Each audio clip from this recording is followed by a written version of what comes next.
All right, college is expensive. You don't need to tell you that, and the price is only going up. The average cost of a private four-year university is more than $26,000, and that's just for 1 year. It's more than $7,000 a year for public universities. Even two-year colleges average more than $2,500 a year. The good news, there's an estimated $168 billion, that's with a B, billion dollars in financial aid out there for students. Now, how do you get it? That's the question. Joining us with some answers is Ron Ramsdell from collegemoney.com. Good morning, Ron. MoreCollegeMoney.com. What did I say? I like it. MoreCollegeMoney.com. It's all there. Now, right now, there are families out there that are filling out their FAFSA forms, yes, which I had no idea what that ever stood for, which is? Free application for federal student aid. I like it. Now, what is that form, and why is it important? Well, it's important because it dictates most financial aid in this country what families will receive. Mm-hmm. It's a federal form mandated by the federal methodology law, so every family needs to fill that form out to retain at least the federal money, which would be subsidized loans or unsubsidized. And some colleges may use it for their own institutional money, especially the most important money, the gift aid, the free money. Right.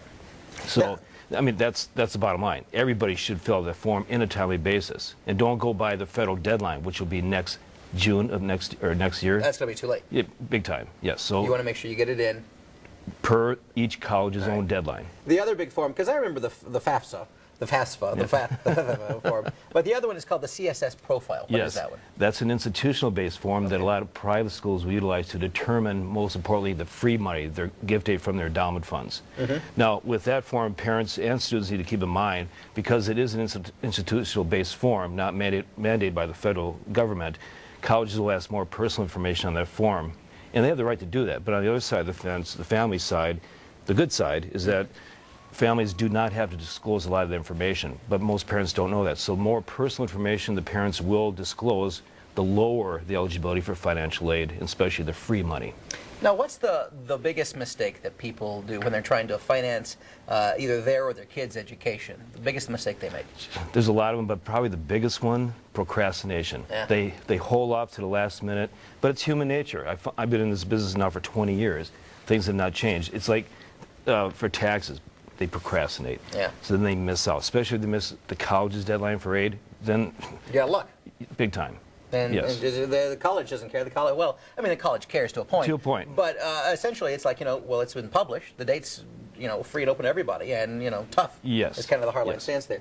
Now, unemployment high right now. A lot of people going back to college, trying to get a higher degree. Competition for financial aid is pretty fierce. Right now. For everyone, for all students, whether it be parents unemployed or employed. Now, I'm assuming that's impacting the available funds. Yes, but then again, the savvy consumer, and parents should treat this as a purchase, because they're purchasing an education. That's true, yeah. They should be more savvy, know how to pursue the right sources, know how to lower their family contribution to as lowest as legally possible.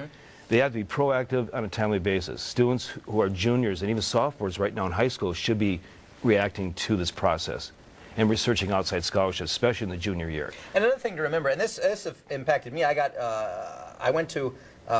was accepted to a few schools, and the one I really wanted to go to was the most expensive one. And I received financial aid to go. But then as we got closer to the date, I started getting scholarships. Well, as those scholarships came in, we never considered the fact that the financial aid started getting cut off because the scholarships were coming in. That's one thing. That's a very good point. That I never considered, my mom and dad didn't consider, and so I ended up going to a different school, not being able to afford that. So I guess that's a point to come on in there. And also, just on my level, this affects a lot of people. You go back, you either go to work or you're unemployed, and you're not quite ready to pay back some of these loans that some people pick up and whatnot. What should people do if their student loans are starting to swamp them? Try to consolidate. Yeah. That may be an option for them coming up. But if they're having difficulties with loan payments, discuss it with the lender. Right. These lenders now are becoming more user-friendly or more on the family side because they know times are hard. So they are more flexible in that. All right, cool. Thank you very much, Ron. As always, some good information from you. My pleasure. And you can find out more helpful tips on Ron's website, morecollegemoney.com. Very good. Very, very good. All right.